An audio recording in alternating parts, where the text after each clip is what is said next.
What's up, everybody? It's Eric from History Made Awesome.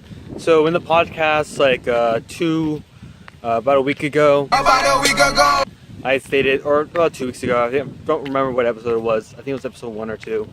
I had stated I was going to talk about what I'm researching and what the plan is for the channel going forward. So right now I'm currently just taking a walk around the neighborhood, just getting my mind right for some research I'm going to do. But my research, or I guess a couple things. So what I'm going to try to do, I have a week before school starts. So I'm thinking about doing maybe a weekly vlog or something, a daily vlog, kind of show everyone like how, I guess, life as a history student is. And I'm not in a graduate program or anything like that, but what does that high level look like, or something close to it? Especially when you're in the middle of writing a thesis, it's something that you're going to do as a graduate student, doing a master's or a doctorate or whatever. Depending on what you do, it's going to be a little more challenging and all this good stuff. So I just want to talk a little bit about my research and what I'm doing. So for this fall, so about 2 quarters or so, I'll be doing research in this program. Basically, I don't know what the program is going to look like or how it's going to work out schedule-wise, but essentially what's going to happen is that it's broken into 2 parts. So you're going to do a research, of course. You're going to write your paper, or whatever you're writing, a research paper. In my case, it's about a 60-page thesis. It was going to be a pretty big project for me, probably the most I've ever written. So it'll be really challenging, really fun. Or I think every challenge is like a cool and interesting experience, and I'll try to look at it as a fun thing. I'll try to get everything I can from it, and learn some tools and tips when I'm trying to do something like that in the future, if I ever plan to do that.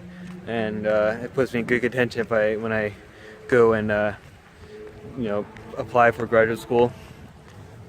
So basically what I'm researching is that so the time period is we're looking at the early 19th century, 1808 to like about 1814, maybe a little bit to the 1790s. So essentially what we're going to be doing is, as we cross right now, so essentially what the project is that we're looking at the Napoleonic Wars, specifically in the Peninsular War, which was a part of the Napoleonic Wars, and was mired with guerrilla warfare, which is basically known as like asymmetrical warfare. So asymmetrical warfare is basically your standard battle, 2 armies facing off one against one another. So basically asymmetrical warfare, we're looking at guerrilla warfare.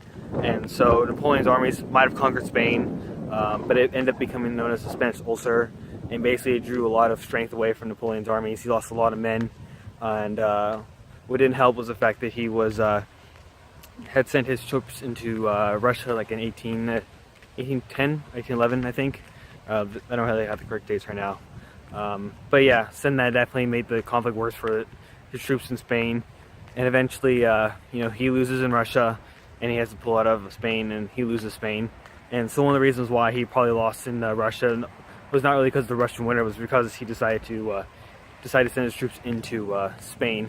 So one of the things we're going to be looking at is that one of the things that some thinkers who've done research on the Peninsular War was that a lot of the guerrillas were not actually fighting for liberty and all those other things, but was the fact that they had more personal desires to get from the conflict. So a lot of almost like highwaymen in a sense, but in larger sense. Actually, after reading Charles Esdale's Fighting Napoleon, I found that a lot of the troops that were actually deployed to fight against Napoleon during that time were actually a lot of like people who were going in there for their own self-interest and a lot of things of that nature. So what we're going to look at is that, or what I'm going to look at, and my professor, who I don't know if I might put him on the YouTube channel, probably not. We'll see how it goes. But the person I'm working with, so pretty much what he's going to help me with and the research I'm conducting is that during that time, following the end of the Peninsular War, what happened to be the Constitution of 1812, or the Cadiz of 1812, who were leading on the Spanish side, who were fighting against Napoleon. They created the very liberal doctrine, which is interesting because it was then presented to a king who ruled almost like pretty much like an absolute monarch. And so it was really, really interesting. So there's 2 different sides to this war. You have the Spanish liberals who fought against Napoleon and his brother Joseph I, Joseph Bonaparte, who was the king of France, who was king of Spain when Napoleon took over. He put his brother on the throne when Napoleon took over Spain. He put his brother Joseph on the throne, and so you have the people who are supporting, known as the Josephinos, which are basically like people who were supported Joseph's rule over Spain, and of course Napoleon backed his brother as well and sent troops to help secure territory there. And you have the I'm trying to think right now. You have the Spanish liberals or liberales or whatever, Spanish liberals, of course, who were a part of the Central Supreme Junta or Supreme Central Junta. It's a mix. I think it's Central Supreme Junta or Supreme Central Junta. Yeah, it's that Supreme Central Junta. And a large majority who made up that body of representatives of that government were, small in the beginning. I guess a small minority. I'm still doing research on this, but what I can see is that it was still a small minority. But it was a part of that government that ended up becoming very influential and created the Constitution, the Cadiz of 1812, which was a very liberal doctrine. And so what we're looking at is basically like, why didn't these Spanish liberals, Napoleon was known as the most liberal person. Well, of course he was the emperor, but the doctrine that he had was very much an extension of the revolution, but he felt that the only way to kind of present the revolution or the French Revolution was to kind of be the sole ruler. And, even though he was the emperor, he produced a lot of liberal ideas like, liberty, freedom, speech, all these different things that we hold dear was in Napoleon's empire. He ruled with there wasn't a lot. He actually, a lot of people loved him because he had a cult personality. But that's kind of beyond the point. He was kind of like the most liberal person at the time you can find, compared to any other country in Europe. So he was the most liberalized person, according to one of the books I was reading. A lot of Spanish liberals, or a lot of the Constitution, was actually mired off of the Napoleonic Code and all the things that what the Spanish liberals have read of Napoleon's doctrine and all the things he did. So my thing is basically like, if Napoleon had the strongest army at the time, he had won just the two biggest battles, Austerlitz, one being one of them. He's defeated almost half the continent again. Why do the Spanish rulers decide to side with the Spanish? Support Ferdinand II. This guy who ruled as an absolute monarch, who's actually his father ruled as an absolute monarch. Why do they support him, and hoping that if they were to win, that he would instill the Constitution that they created in 1812. So our theory, or the theory I've created, and that my professors helped me out with a little bit, the theory that I've kind of come up with is that if we're to look at Charles Esdale and the things that he's put out about people who actually led the fight against Napoleon, that a lot of them actually had more personal needs, and I would think that the Spanish liberals also had these same ideas. So my basic idea is that the insurgency campaigns are actually they're not actually doing it for liberty or these liberal ideas or these types of these higher ideals that we liberty and revolution, all these different things. They're actually not.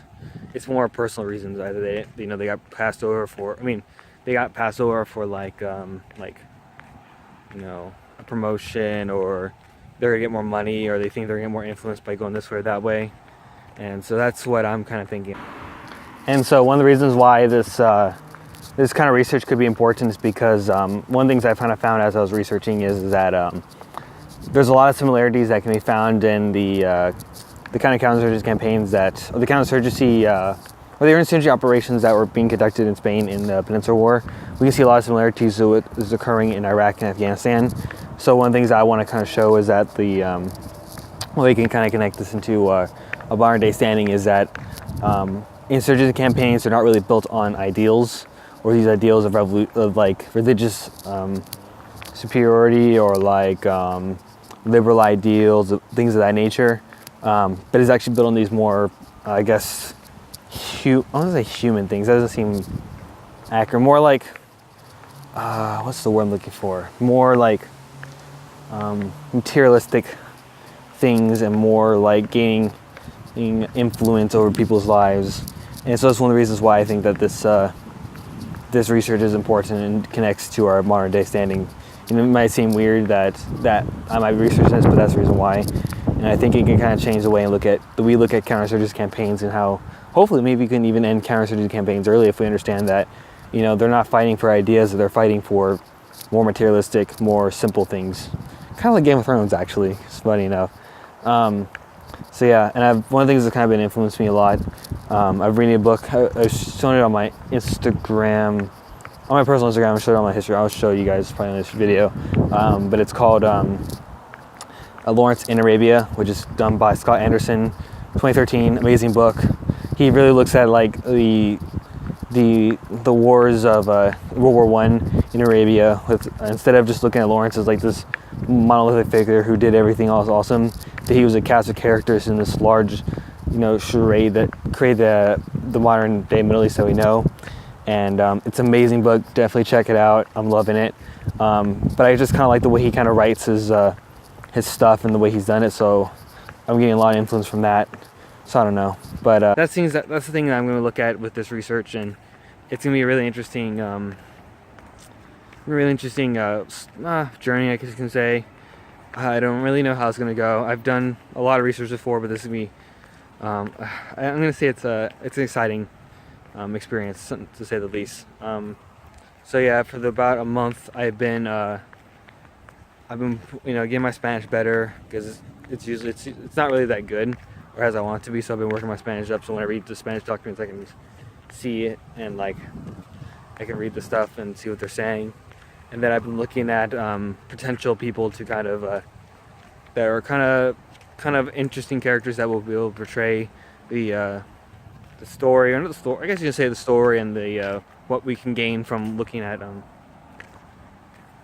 Napoleon's conquest. So yeah, so it should be really cool, really interesting. Yeah, I'm excited. So that's what I've been doing. That's the research I'm doing. I'll probably in my weekly podcast, I'll kind of tell you how it's going, and what things I'm finding challenging, things I'm finding fun, and things I learned about doing research, and things I can hopefully put on the channel and hopefully help anyone else who's doing history research or any kind of research, because they're kind of similar to things that other people do. So it's kind of like it's not really planned. I just kind of decided to do this right now because I felt like it. So it might not be the most coherent speech that I put on, but I think just want to give you a little bit of insight to what I'm doing and what I'm trying to do. So thank you guys for joining the rambling, and I'll see you guys later on the channel. Two things. So create a new video this week. One of the things I'm working for about a year or so, and new gameplay coming out as well, and a podcast that we've recorded this week as well. I'm gonna try to get a guest on. We'll see what happens with that, and then yeah, and then school starts next week, and hopefully we get to do a daily vlog, get time to do that. It should be awesome. So thank you guys for enjoying the ramblings. I'm probably gonna call that channel the Ramblings of Eric. I don't know what I'm gonna call it. Hope you guys enjoyed it. And yeah, stay tuned channel for new cool and awesome things. See you guys later. And if I say I got your back, then hold my spine for me. And if I couldn't shed a tear, girl.